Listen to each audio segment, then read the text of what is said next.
Just go right there again. Just want to go to your right and go right there. I think go right there. You're still gonna be running because you're so eager to do this. All right, what's up, everybody? This is your girl LaRhonda Marie, and I am super excited about my show today. I have this is election season. You guys know that we have important elections coming up here in Oklahoma City. Well, in Oklahoma, the state of Oklahoma, and I have the privilege of interviewing one of the candidates, Senator Connie Johnson, and so I'm excited about this. I'm going to bring her on in just a moment, but you guys know I am a correspondent for Swag Her magazine, so I need to take care of some housekeeping items first, and then we'll come back and get right to the interview. So just one moment.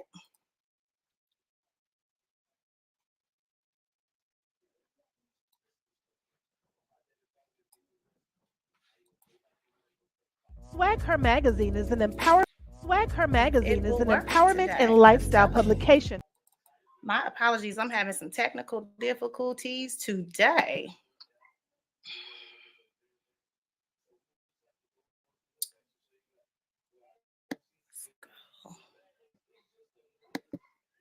Huh. Well, looks like my videos are not wanting to work today, so I apologize. We're going to go just jump into this conversation. I'm going to go ahead and grab the senator online. If you're ready, give me thumbs up if you're ready. Thumbs up. Can you hear me? Okay. Lord, my mouse is not working. Why my mouse is not working?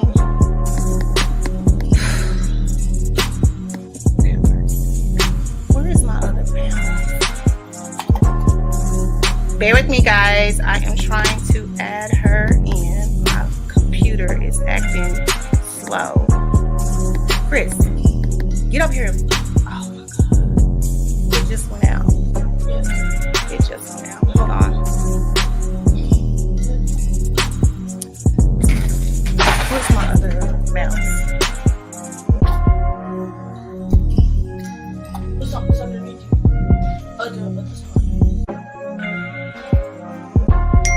Ooh, do some editing.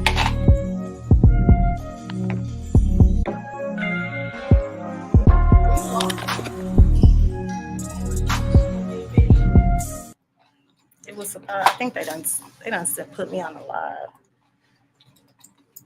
I can't get her on because my mouse is not working. Come over here and get this mouse to work. That's why I need y'all to leave my stuff alone. My mouse that I always use that don't ever have it's not working. Neither one of them are working. This one is going crazy.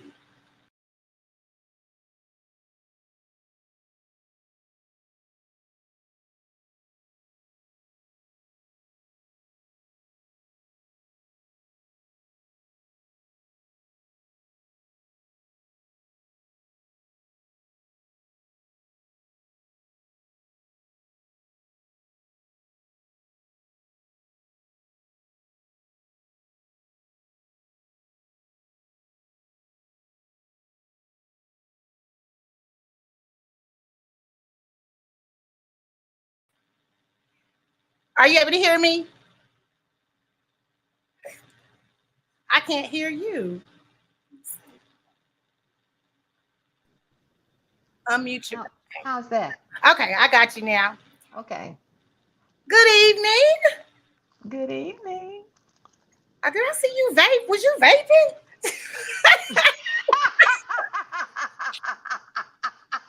Oh, we being real. It's CBD, right? We being real. Okay, how you doing this evening? Go ahead and introduce yourself. Just give us a little intro. I am wonderful. I'm so excited. I'm grateful to God first and foremost. I am Senator Connie Johnson. I'm a classmate of your father, Ronald Liggins, and we've gone to school together since 10th grade at Frederick A. Douglass High School. I am a native of Oklahoma, born in Holdenville, grew up in Dustin and Idabel, and then Creston Hills in Oklahoma City. Wow. Attended Creston Hills Elementary, Kennedy Junior High, Douglas High School, graduated in 1970, and got a full scholarship to the University of Pennsylvania. I lived in Philadelphia for 5 years, which is where my political leanings really kind of took root, Okay. and returned to Oklahoma with a degree in French with a plan to teach that did not materialize. It was a recession, there were no jobs, and I kind of figured out, and when we ran out of paper 2 weeks into my practicum, that something was wrong with education and that perhaps I could make a bigger difference in policies that affect children in education. So I began working for the Oklahoma Community Action Directors Association. I worked for the City of Oklahoma City in the Public Service Employment Program, CETA program. And then I went to work for the state of Oklahoma as a legislative staff person, writing legislation, shepherding bills through the legislative process, doing the research, addressing constituent issues. And, somewhere along the way, I had 3 children and got involved in my PTA because of my concerns about what was going on in education. I actually ran for the Middale School Board, and I ran for a trustee of the town of Forest Park, which is where I live now, and wasn't successful. But ultimately, in 2005, I, against all odds and totally stepping out on faith, ran for the Senate, and I won. Wow. I ran against 3 people who'd already been elected. It was an unexpired term, succeeding Senator Angela Munson, who I had worked for. And the rest is history. I served that unexpired term, and then I ran and was elected for a full 4-year term. And that's when life kind of took off. I Wow. started Wow. my It's master's. That's funny. Because the only, growing up, I always heard Angela Munson's name and Vicky Miles LaGrange. Those were Yes. the 2 that I saw in the forefront as far Yes. as Black females. Yes. Because they would come and speak at our churches and I think Angela Munson spoke at my graduation, if I'm not mistaken. So that's awesome to see that all of you know each other and work together. And I was reading, of course, I've been reading your bio and everything. And what I did find out is you have a lot of first in front of your name. You were the first elected to the state senate at the special election. You just mentioned that in September of 2005.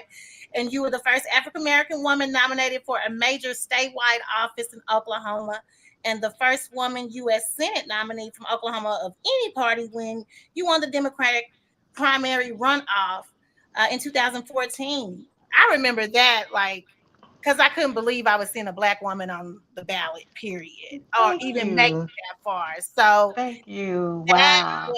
that was awesome. I don't even think I knew you and my dad was classmates at that time. Wow. But I do remember the feeling I got because in 2014 I was able to vote. And so I'm a person I'm all about the issues. I love politics. So it's awesome to see someone that looks like me actually living it and doing it. Of course, I have some questions. You had now the election that's coming up. It's the 18th, right? June 18th Yes. is voting Yes. day. 13 more days.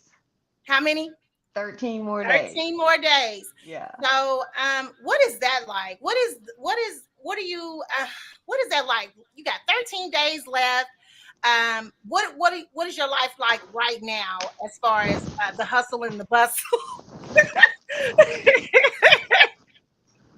It's crazy. It's crazy. This is different. This is different. It's different. Yes, it's different. When I first ran in 2005, we were only able to raise $12,000. I don't know that I've raised much more this time, but um, campaigning has changed, and I'm grateful to have staff working with me who are like next level in terms of the issues and the coordination and the field work, and someone assisting me during call time. It's but it's a process. You just have to do it. And the thing that keeps me inspired is every time I run into someone and I ask them for their vote, they say, "Oh yeah, I'll vote for you. You did good." Da, da, da, So that's inspiring, and that's what my hope is resting on. That people will remember that I made a difference. My campaign slogan at the time was "Experience making a difference," and real experience for change. And what that represented was that I was the only candidate out of 5 at that time who had actually worked in the legislature, who had actually written bills and helped bills get passed, and the citizens heard that. So that it was it was it was an interestingly different time. This time is interesting. When and I just try to keep my focus on all things good, because you can imagine there's stuff going on. Yeah. Yeah. Mm-hmm. Powers powers that be trying to dictate the will of the people. Right. And I just believe it's the vote that determines what happens. And Right. so I've had to just look past a lot of bias, a lot of unfair treatment, um, from people that, I'm kind of shocked, Mm-hmm. because I felt they had a little more intelligence than that. Uh, but it's okay, because what's for me is for For me. me. That's right. That's And I right. trust God. This is all about God. It's so not me. I'm just a, That's a, good. a pebble on the sand, and I'm playing a role when it comes to making things better for his people. So I That's just good. want to always acknowledge and give God that credit, because Amen. that's when miracles happen. Yeah, that's right. Hmm. Now we're gonna go back for a little bit. You mentioned you were born in Holdenville, but you graduated from, I hate to say it, Douglas High School. I won't hold that against you. Right, in Oklahoma City. What experiences at Douglas helped you help shape your future in politics, do you think? Okay, a couple. I when I was 13, I organized the East Side Teen Democrats Club. Oh, wow. My mom was a yellow dog Democrat. My next door neighbor was a notch above her in terms of their passion about organized politics. And so they told me what to do. And a lot of the students who joined our club are still very active in politics today. So that's what started it all. Mm. At Douglas, however, the only office I ever ran for was Miss Douglas. Did you win? I won by the largest plurality in the history of the school. Yes. That's I what's had up.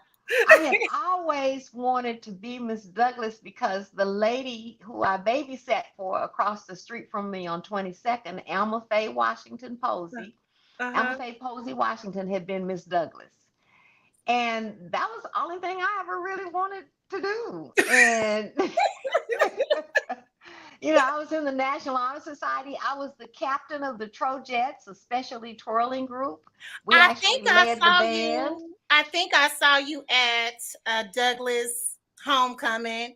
Yes. What I do like about y'all homecoming is that y'all have the people come back and do stuff. The Yeah. twirlers and Mark. Yeah. I seen y'all. You and you. It Yes. was a couple of other females Yes. shaking their butts like they thought they was in high school, and you was one of them. Now You know, I think I saw you also at a. Do you sing? Do you sing? yes, I That love was to you. sing. Okay. I love to So sing. I think it was the Bowley Rodeo one year. And Really?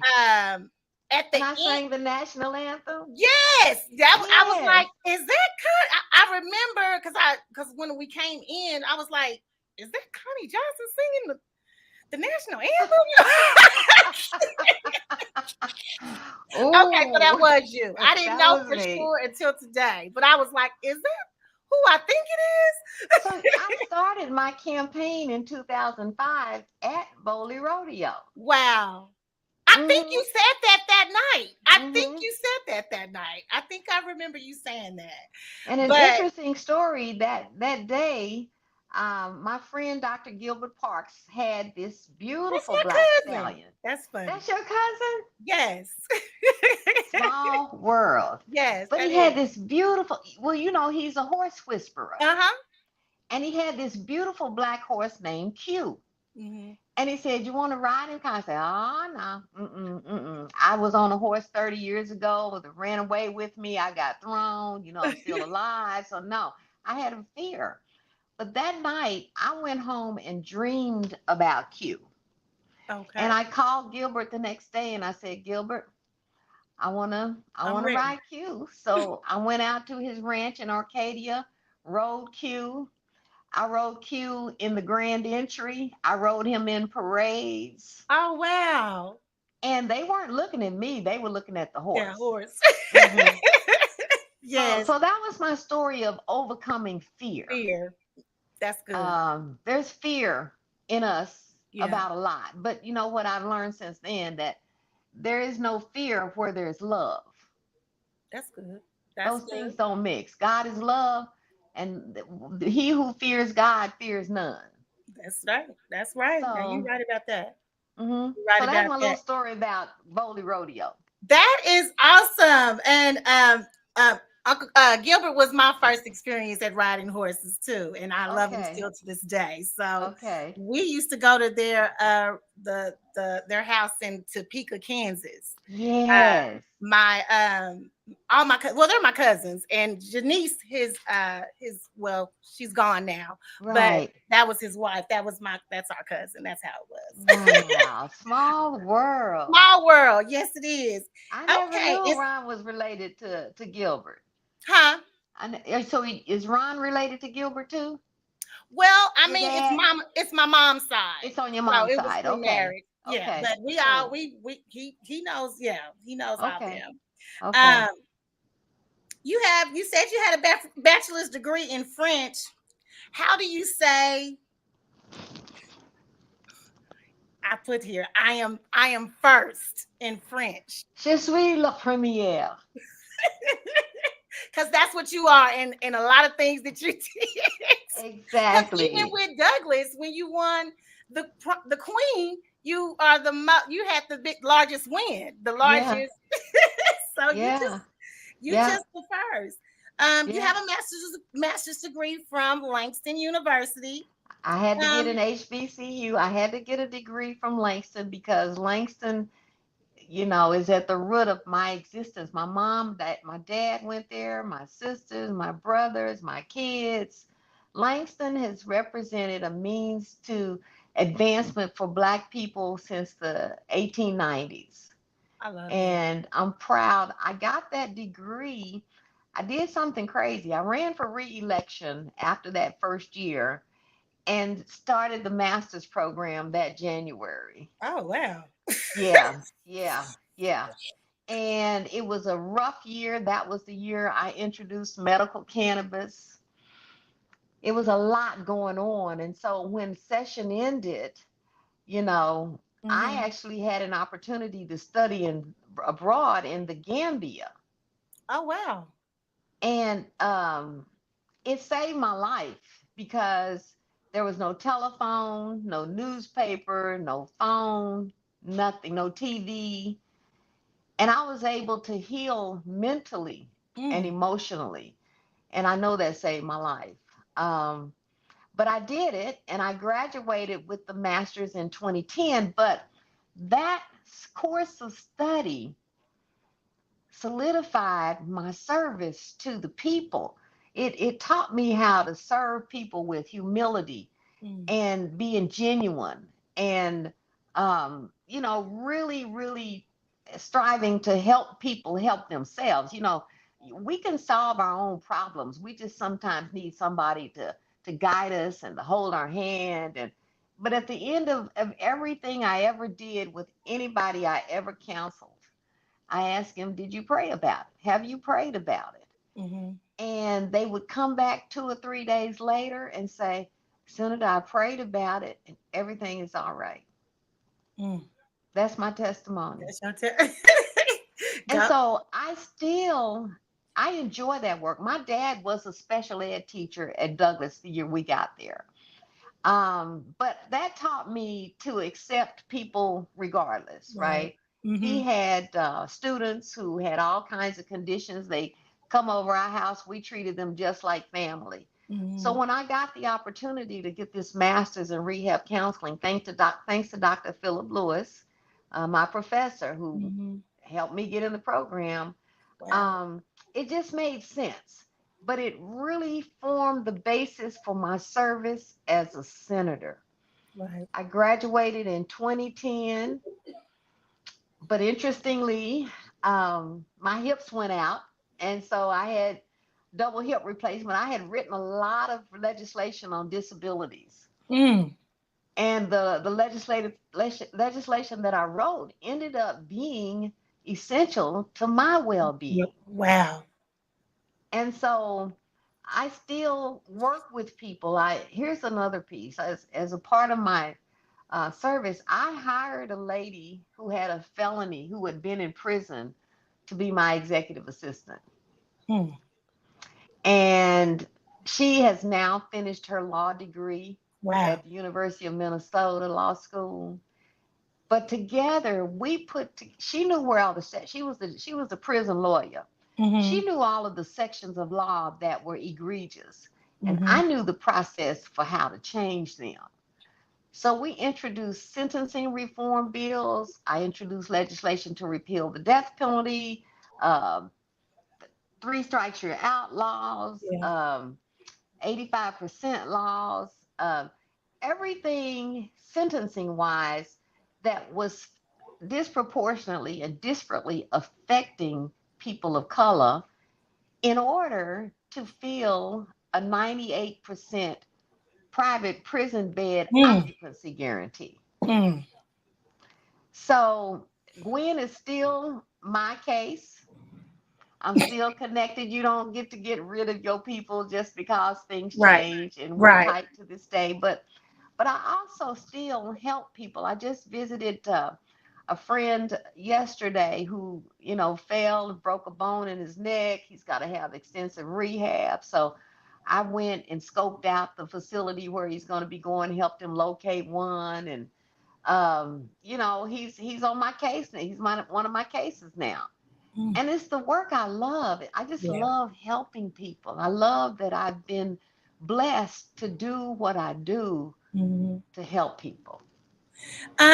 You mentioned this before, but you introduced legalizing medical marijuana in 2007. Are you Mm-hmm. surprised at the abundance of the dispensaries that we have in Oklahoma? Oklahoma, so here's how that happened. I introduced the bill in 2007. Of course, it didn't get heard. Mm. And they're 2-year sessions. So I introduced it in 2009, 2011, 2013. I'm just determined like that. Right. I'm a Taurus. Right. Oh What is a Lord. Taurus? You already Pretty understand then. stubborn. And no, we like to say determined. Okay, determined. Okay, I'll let you have that. Anyway, finally, the bill got a hearing. By then, the Republicans had taken over the legislature. Mm. And it got a hearing, and of course, they voted it down. But I'm still, on a mission. So I organized a rally at the Capitol and brought all of the patients. I learned about the patient aspect of it. I was dealing with it from a criminal justice perspective, Mm. but I learned about the patient aspect. And I met children with Dravet syndrome. and people with all kinds of diseases and conditions who were getting relief from cannabis. I told them that the legislature was never going to pass this bill, that it was going to be up to the people via an initiative petition. I actually circulated a full legalization petition in 2014. At the same time, I ran for the U.S. Senate. And there were maybe 2 or 3 petitions, but 788 finally stuck. Mm-hmm. And the 788 is the most liberal medical cannabis bill in the country. Oklahoma is the wild, wild west for cannabis because cannabis literally grows between the cracks of the concrete in Oklahoma. Oklahoma's climate, geography, topography is uniquely suited to cannabis. It's so much so that during World War II, after the Japanese captured Philippines, we had no more supplies of hemp for rope. They paid farmers in Oklahoma to grow hemp, and we led the nation in rope production in World War II. Wow. Mm-hmm. Mm-hmm. Yes, ma'am. Oh, wow. So it has a unique history here. And Oklahoma is a populous state. We are pioneers, and we don't really take to being told we can't do stuff. Right. So the people showed us. But however, the situation is State Question 788 is a statutory bill, meaning the legislature could go back in like they've done, change the statutes, mess them up, jicker with them. Whereas had it been a constitutional amendment, they couldn't have, but it would have taken more signatures for a constitutional amendment. One of my main goals once I'm reelected is to actually introduce a joint resolution to send it to a vote of the people without a petition. Because you see, the legislature changed the rules for petitions recently, right? That group, because we changed several laws in 2010, and these are all my bills, to get the governor out of the parole process. In 2016, we decriminalized simple possession of any drugs with State Question 780 and 781. And of course, in 2018, we decriminalized medical marijuana with State Question 788. And then I believe in 2020, we passed Medicaid expansion. All of those were my initiatives that the people passed when the legislature refused to. So you can see why they changed the rules. And that's unfortunate. But under the plan to introduce a joint resolution, I will then be relying on the community to pressure their legislature, to pressure the leadership into hearing my bill. I believe the people can make that happen, and I can't do it alone, but I'm willing to be the voice in the chamber, not only to get it done, but to educate those who really don't understand how good this plant is that God made for our good in Genesis 1 and 11. Right. Come on. People are getting cured of cancer. People with lupus are able to function. Right. Just all kinds of benefits. People are no longer strung out on opioids.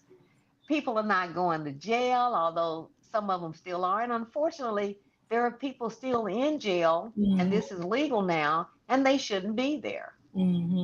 Yeah, I agree with that. Do you think anything will change with that? Once the laws change, will those people that are incarcerated now? I feel like we did something like a couple of years ago where we were letting people out early. It was a game. They let people out. They picked them up right out when they got outside the gate. It was. Oh my goodness! It was real janky. Oh my goodness! It's all about money. The criminal justice legal system is about the money. Yeah. And thank you, Tamaris. I appreciate you joining us. Good evening to you too. She's saying that, wow, you're awesome. And Wow. yes, it is a natural plant. I agree. I'm I am an advocate of cannabis myself, so I definitely understand. I appreciate everything you guys are doing to legalize it. Because I Senator think Kelly Ogle. huh?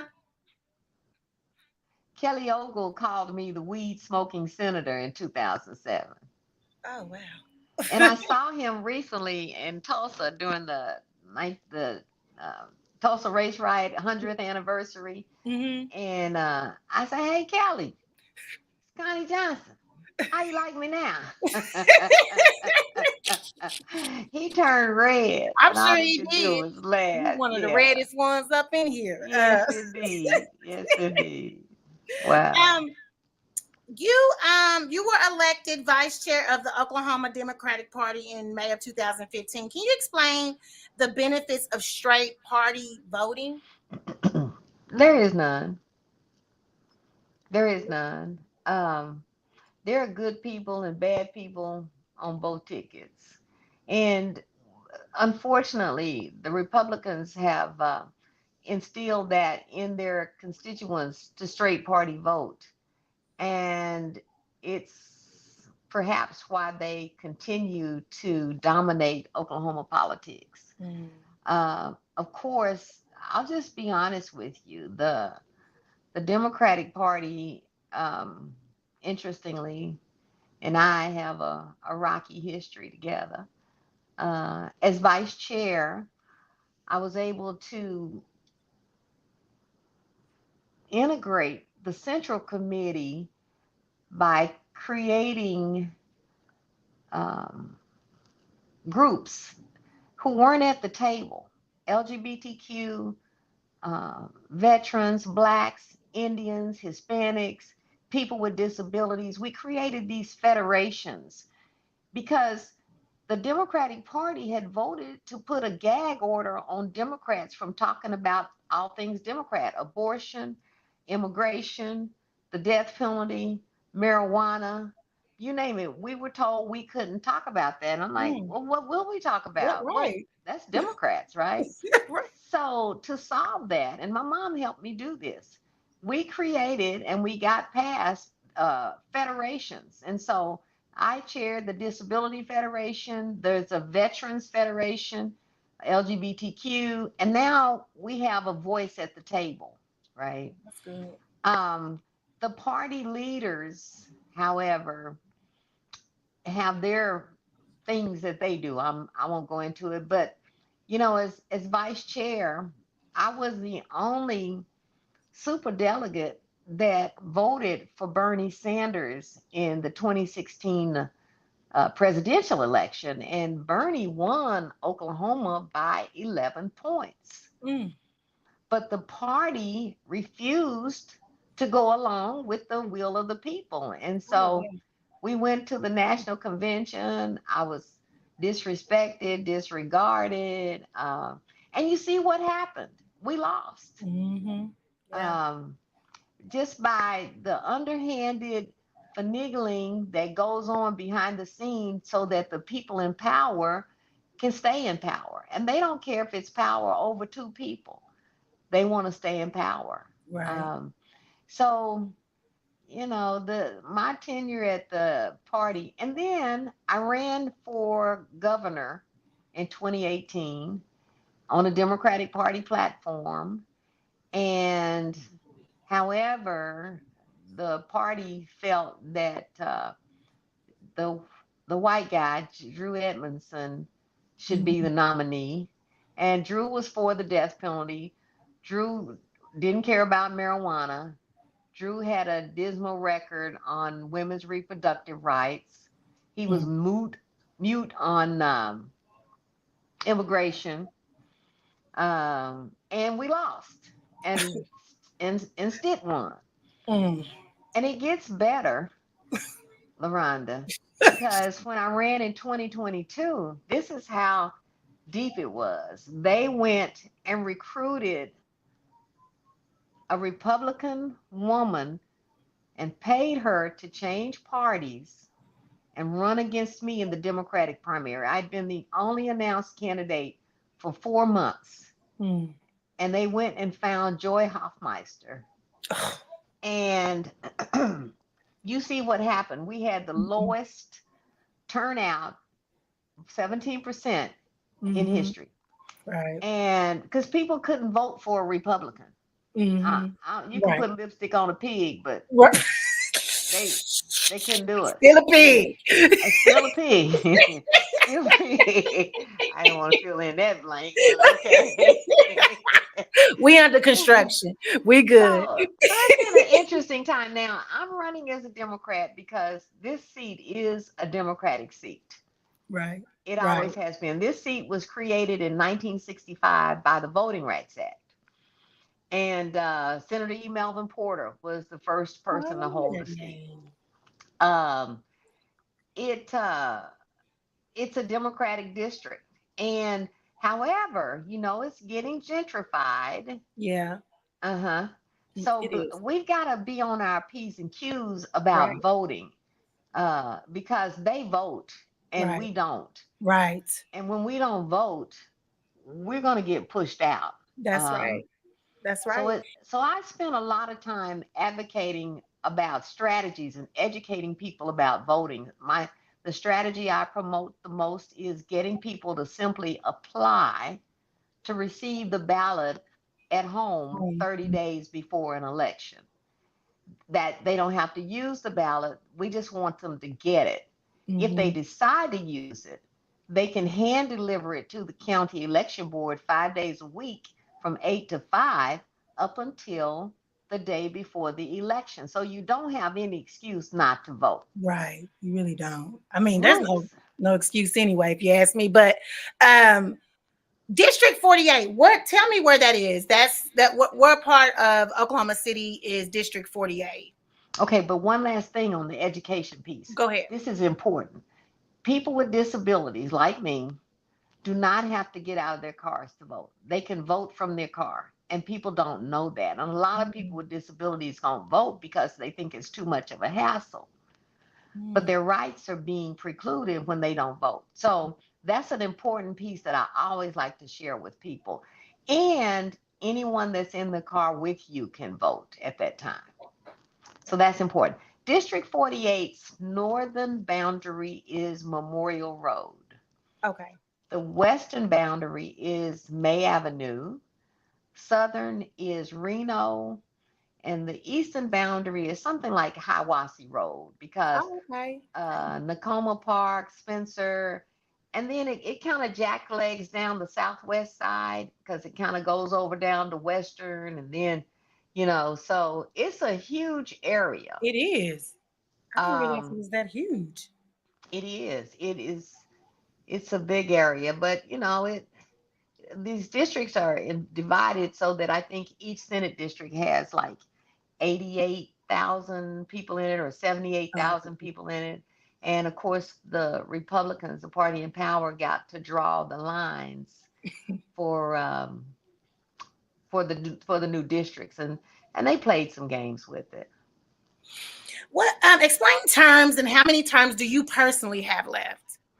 Okay, can I pause right quick because sure. My phone is about to die, and I gotta go get the charger. I'll be right back. Okay. Let me see if my commercial will be right back. Hold on.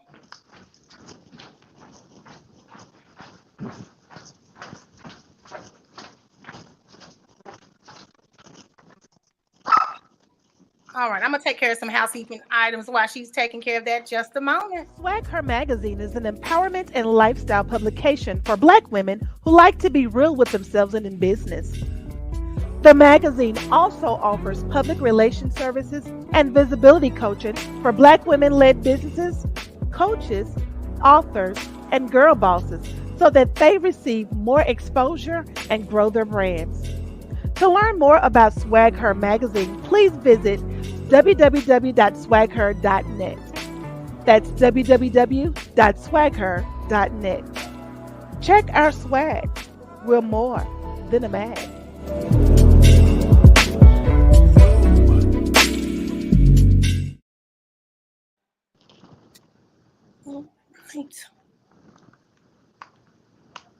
You guys. So if you're a boss woman and you are needing to increase your visibility, Swag Her Magazine, just jog on over to swagher.net and see what packages that we have to offer to help you increase your visibility and market your brand. All right. And we're going to get right back to it. You good? Okay. You good? Yes. Okay. Yeah. I'll just hold it because now that I got the little charger in there, I can't sit it down. But this is okay. You good? Oh. Hmm. I'm She's good. like, "Next slide." All right. So my question was explain terms and how many terms do you personally have left? Sure. In 1993, we enacted term limits as a constitutional amendment. In fact, the people voted to limit terms to 12 years total, be it in the Senate or the House. And a part of that change says that any time that you serve for an unexpired term, so I served 1 year of Senator Munson's unexpired term. Okay. Mm-hmm. And that was 2006. Then I ran for the full 4 year term in 2006 and served from 2007 to 2014. So I ran and I was reelected in 2010. And then I left to run for the U.S. Senate. Um, so that first year, because it was an unexpired term, did not count. So in fact, I only served 8 years. Mm-hmm. Now, Senator Young is quitting early. And the 2 years that he's leaving that I'm seeking to fill also do not count under term limits. Okay. So I will serve those 2 years and then run for re-election to a full 4 year term, which will then make up my 12 years. 12 years. Gotcha. Hmm. Okay. Hmm. That makes sense. Yeah. So, and what it will mean is that actually I'll end up serving 15 years. Yeah. Hmm. And that's What kind of okay. benefits do y'all get for being senators? Well, you know what? You know What's what? the And that's good benefit? you Yeah. asked that because I don't need a job. I have a wonderful retirement. And I have Social Security, right? Mm-hmm. But I want to do the work. That's the Right. difference. I don't need to be paid. I don't need a job. So senators get retirement. You have to vest. You have to be there 6 years at least to Oh, vest. okay. And but our retirement is figured on a different factor from regular state employees. Oh, okay. And when I served, we only made $38,000 a year. So I took a $25,000 pay cut to be the senator Mm. because I believed it's what God had for me to do. And I Right. never suffered. He supplied all of my needs. I never went without. Now, the electricity got cut off a time or two because I was busy and I didn't pay the bill. But, But it wasn't because you couldn't do it.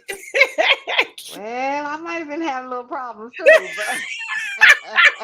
But because the other thing is, I got divorced in 2002.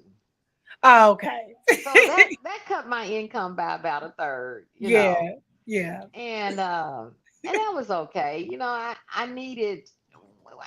We were classmates. We were all classmates, and we actually just buried my ex this past Saturday. Oh, wow. And but from that point, my life took off, and the biggest thing that really impacted me was in like 1999. So my brother was murdered at Langston University in 1981. Oh, wow. And the people on the street came and asked me, did I want them to take down the guy who did it? Because he killed my brother in front of like 8 or 9 people who were standing around on campus. And I couldn't say yes because it wasn't going to bring my brother Really back, bad. Yeah. right? Mhm. But I went on, and this, you can really relate to this because I went to a session that Dr. Gilbert Parks was doing in Tulsa for families of murdered children. And I didn't realize that I was a family member of a murdered child. But Miss Edith Scholes in Tulsa, her daughter had been murdered. But in that session, he told us we had to forgive. So I forgave the guy who shot and killed my brother, Darren Smith from the Bahamas. And the interesting thing, LaRhonda, is not only did he not get the death penalty, he wasn't even found guilty of killing my brother. Oh. It was black on black crime in Logan County. I didn't care. And his punishment was that he was never to come back to the United States. Yeah, who stood there and watched to see if he did or not? But, you know, when I forgave that guy, my life took off. Oh, no. And that's why I tell families of murder victims right now, you think the death penalty will bring you some relief? It doesn't. Right. It takes forever to convict someone to death because of the Eighth Amendment requirement that they get due process. Right. So when we talk about the fact that the death penalty costs more than life without parole, that's what's going on. It's discriminatory based on race, geography. People in urban areas get the death penalty more than people in rural areas because rural areas don't have the money to prosecute it. Right. And it is, okay, so it's racially, geographically, and economically discriminatory because poor people get the death penalty more so than rich people. Anybody who kills a white woman gets the death penalty. So there's race all throughout the punishment. And we've exonerated 10 people in Oklahoma, and I've helped 4 people get off of death row. And I'm so proud to say that 2 of them are now volunteering on my campaign. Wow. And contributing to my campaign. And it just validates what we've been doing. The work. Yeah, so my life took off. I ran for office. Here's another interesting thing. When I ran in 2005, there was only one person who could have beat me, and that was Leisha Swain Ross. She was the editor of the Tribune. She was a ventriloquist. She was a beautiful woman, a goddess of a person, intelligent, capable. She died unexpectedly at the age of 39 years old. Oh, wow. And when that happened, I said, whoa. Right. And I didn't look back. I quit my job on June the 19th. Juneteenth. Juneteenth. It's also the day that I filed for divorce in 2002. Everything If we throwing the date out there, that's my baby's birthday. So I started work at the state on June 19th, right? Wow. Angela Munson's mother's birthday was June 19th. I wrote the Juneteenth legislation for the state and for the national holiday bill. Wow. So Juneteenth has really played a role in my life. But my life really took off, and here I am today. And I was afraid, but I trusted God. And here I'm this time. It was interesting because things would happen. Like I could stand in one place in the Capitol and everybody I needed to see would walk by that space every day. Wow. It got so crazy. I thought I was going crazy. So I started going to counseling. And when I won, my counselor said, well, I guess you wasn't crazy. But God has been faithful. Favor. Yeah. It's faithful. And so I have no choice but to do right. And it's not hard. I know what to do. I know what's been plaguing the people of my district all these years, from mass incarceration to grandparents raising grandchildren, to gun violence, to poor educational outcomes, to women's liberties and justice and domestic violence and domestic abuse and all of these issues and PTSD. And these are the things that plague my district more so than other districts. But interestingly, it's that way all over the state now. It really is. I think Mm-hmm. so. What was I going to say? What do you have to say to Black Democrats in Oklahoma who believe that since this is a red state, there is no point in voting? I tell them, vote anyway. That's it. Vote anyway. Vote anyway. We might get a surprise. Well, they know we won't vote. They know we won't vote, and they vote. But we can change this. I still believe in the power of the vote. I just don't believe, and I need you to tell me, what does it take to get your generation to vote and the younger generations? That's the $64,000 question. It is. Just tell me, and I'll bend over backwards to try to make it happen. And if it means that they want to show us how it's done, well, show me, and I'll help. Right. But there's no other solution. Voting, Juneteenth, to me, symbolizes our duty to vote. Juneteenth was when we got free to vote. Free, so whatever that means. But the United States flag symbolizes the liberation of our land from Great Britain. Mm-hmm. The Juneteenth flag, and we had a flag raising this past Monday, June the 3rd, that's Juneteenth Flag Day, symbolizes the liberation of the people. And along with that liberation comes the responsibility to vote. Right.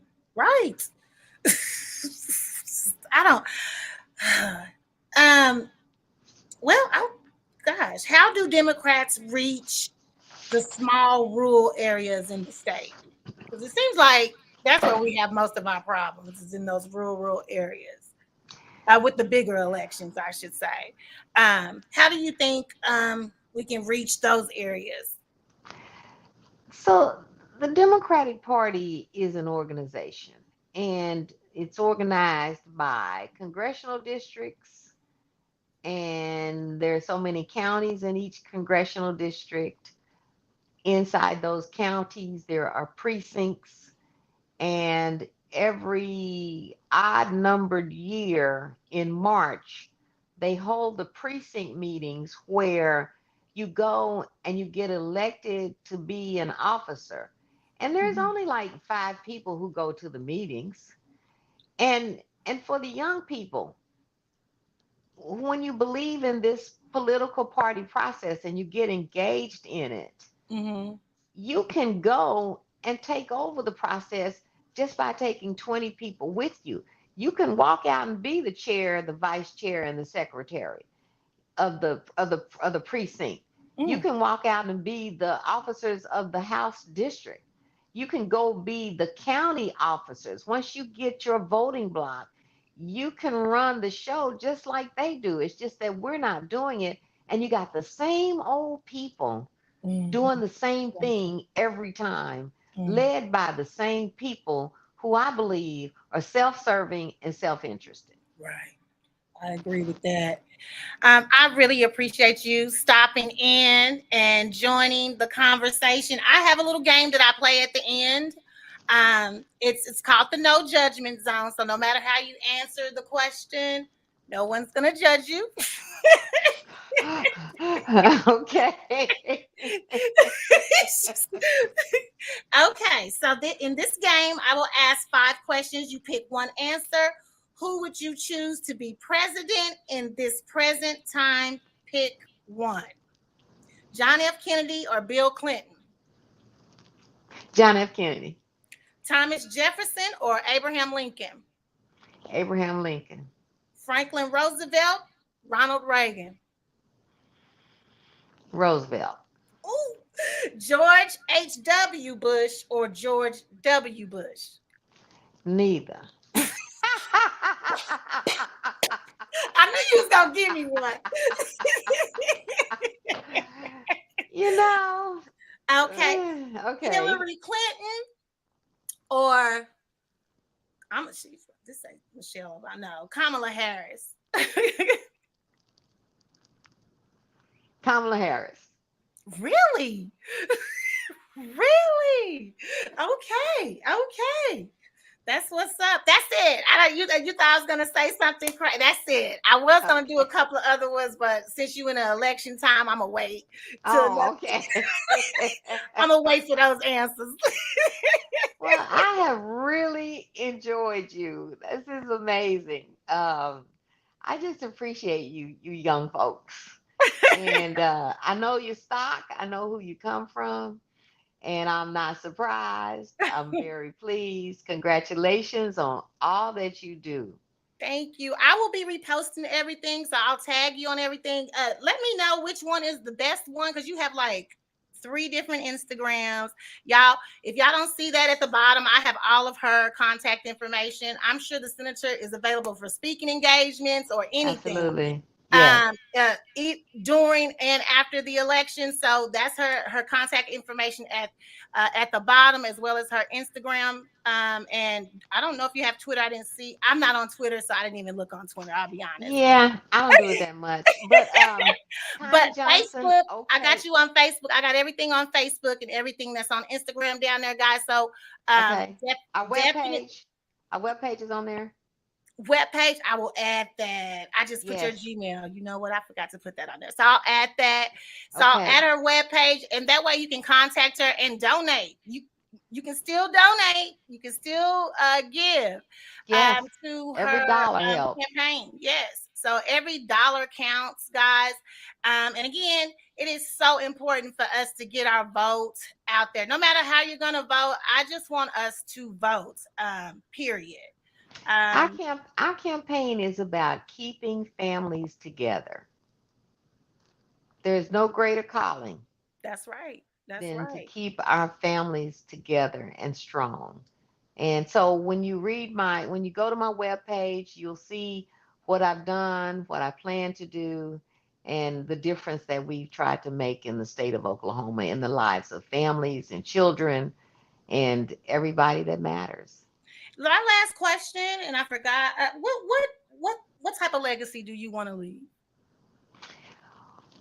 when you hang it up? When you hang it up, I want to be the person who cared, who showed how much she cared by her actions, her beliefs, her initiatives. I just always want to be caring for others. All right. So guys, if you want to vote for the candidate it's important for your family to stay together, this is your candidate. If you're wanting to vote for someone that's caring, that's going to be out there in the with all the grime that she's dealing with, this is your candidate. I think you would be excellent after George Young. That was my previous pastor.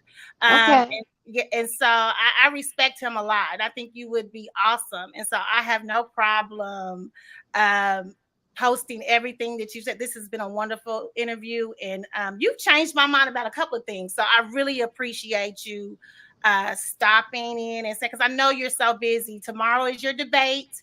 The debate is at Metro Tech at 7 p.m. 6 o'clock. At 6 o'clock. I'm going to try to make that. That's why I was asking if it was open to the public. Yes, it is. And so I'm going to try to make that at 6 o'clock at Metro Tech. Is it the Spring Lake Drive? The Spring Lake? Okay, so Spring Lake. So guys, if you guys are in the Oklahoma City area and you want to hear those candidates, and so you can get your make your decision, you can probably make your decision on tomorrow evening. Just and listen to what they have to say. So, all right. Well, Senator, I'm going to let you go. You have a wonderful, blessed evening. You too. Thank you so much. I appreciate you. All righty. Bye-bye. All right, guys. Thank you guys so much for joining the conversation. Well, you weren't able to join the conversation, but thank you for being a part. Thank you for watching. This is going to. It's not going to stream live until tomorrow. Well, the recording will be shown tomorrow after the debate. But I really appreciate anybody that is watching right now, and I will get this sent out again on tomorrow at my regular scheduled time. I had to do it at this time today because the senator, like I said, she has a debate tomorrow, and we wanted to speak. I wanted her to get a chance to speak before the election. And I want you guys to hear from her before the election. All right. All right. Well, thank you guys so much. Y'all have a blessed evening. Good night.